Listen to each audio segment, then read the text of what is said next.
I gotta save me, Laura. Save me. TrueCleanTowel.com. There's a delicate balance with Andy. You know, she tickles the line of just fun, and then sometimes she just throws me in like the pool of embarrassment. And when I get into the pool of embarrassment, well, there was a towel there to dry you off. So, all right. Speaking of pools, now that Memorial Day weekend is upon us, we wanted to give you some ideas for some Memorial Day dishes. And to do that, we brought in the very talented. Who said she was talented? Oh, I said she was talented. Hey. Chef Laura from Celebrated Cuisine, who's here with a really unique dish: buffalo meat sliders and a cool by the pool frozen drink. Have to wait for that one. I know, but you'd rather start there, wouldn't you? I'm just saying. It's Friday, okay? It's Friday. It is Friday, yeah. So buffalo meat, bison, same thing. It's not something that you see every day. You might see it more and more on menus, but not everybody's buying it every day. Right. And actually, I had a little bit of a learning curve with it myself because we started preparing it for some of our clients for private events. And so this is ground buffalo meat, and when you can actually buy this at the grocery store. Sprout sells buffalo, and you can always find it in the frozen section. So, and then they just actually told me starting next Wednesday they'll have fresh product in as well, both what they call the grinds, and then the cuts as well. When you cook buffalo meat, you don't cook it the same you would cook beef. Okay, it actually has a lot less fat in it. Actually, less fat than you'll find in salmon, as well as chicken and pork.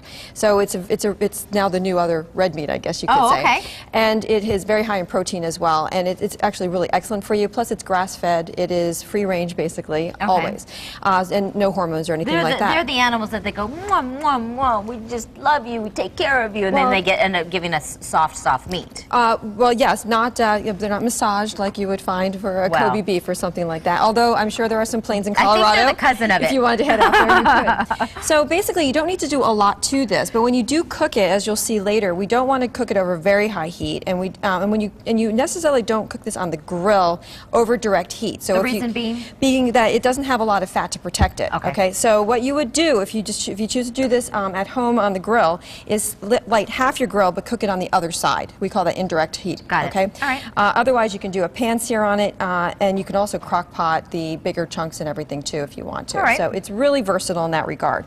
So for this recipe, what we're going to do is we're just going to combine our ground beef with a little bit of roasted garlic, and this is a stovetop roasted garlic.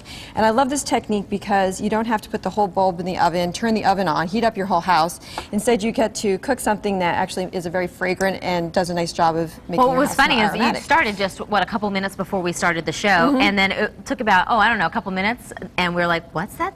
What are you cooking? What's that? What's that? Garlic. Our nose perked up. Exactly. And the cool thing about this technique, too, is that, watch what I'm going to do. I'm going to strain out my garlic into this bowl. We're going to use the garlic, not all of it for this particular recipe. You have garlic-infused olive oil, don't you? I do, and we're going to use that to cook with today. I like the way you think. Oh, we're so sly. So I'm going to put a few of these over here. We're going to mash these down with our fork. So I'm going to ask you to do that, because I know you're going to just love handing over the making of the sliders to me.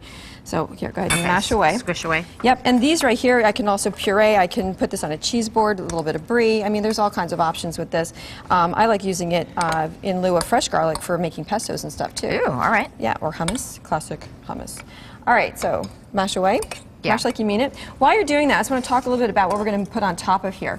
We're going to make a little topping of some sautéed shallots and crimini mushrooms, so we'll do that in a little bit. But I want to point something out to everybody. You might want to get a close-up of this.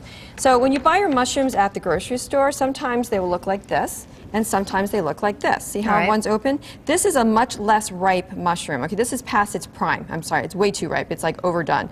Old. This one is much fresher. You can see how much more intact it is. Okay, so here's another example. This is what we want? This is what you want, yeah. So I want to point that out. So if you're buying through the bulk bin, which you should be, go for what's really tight around the stem, because that's going to be a fresher mushroom. Okay. So I used the word right, but I didn't mean that. Okay. Nice mash. So we're going to take that I needed mash something flat. I'm sorry. No, I'm good. That's good. So throw it right in there. Okay. And then what we're going to do is use your fork, and we're just going to mash all that together. And I'm going to season that with a little bit of salt. Doesn't need a lot. I got to be honest. When I'm at home, I don't use a fork. You can use your hands. It's all right? Yeah, please. Okay. I just didn't know how down and dirty you wanted to get. I'm all in. Let's just do it the way everybody else does Cool. it at home. All right. So I'm going to pop over on this side of you, though. And we're going to make some sliders out of these. So when we talk about sliders, you know, think about it, White Castle, I think, kind of created the first slider, those little nice squares, and I grew up in New Jersey, so that was just, you know. That was a big deal? That was a big deal, yeah. Whenever we had a chance to take a break from our athletic activities, we'd go for that. So, yeah, so we use the portion scoop so they're all the same, so they all cook at the same rate. Pop that into my hand, and what I'm going to do is I'm actually going to form that, and you keep going. And we're going to actually set these up to chill for about 30 minutes, and we'll cook these off in the next segment. We want to do that because we want the flavor of the garlic to really infuse into the beef, and also this way, because, the buffalo, once the buffalo hits the heat, it's not going to cook too quickly because it will have been chilled, okay? Now, do you think that some people shy away from buffalo? Well, if I saw one on the range, I definitely would. But if you're not out there hunting, yes, Stephanie. Yes, because they aren't familiar with it. And Right. That's one of the reasons I wanted to do it today. I wanted you to demystify the fact that it's really no different than a cow.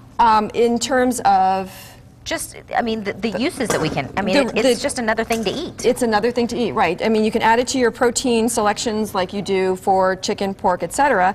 But understand that it is a little bit more fragile when you cook it.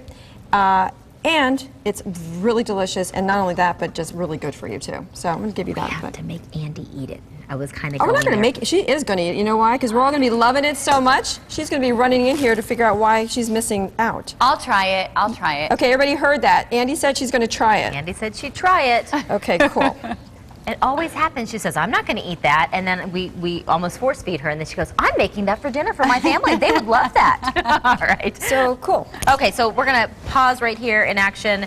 We're going to do what in the second segment? We're going to cook off our toppings for the slider as well as cook the slider itself. And then we're going to, in the third segment, make a little frosty cocktail that has a great story. Okay. And enjoy our little... I might have a friend for you to meet in that segment. Excellent.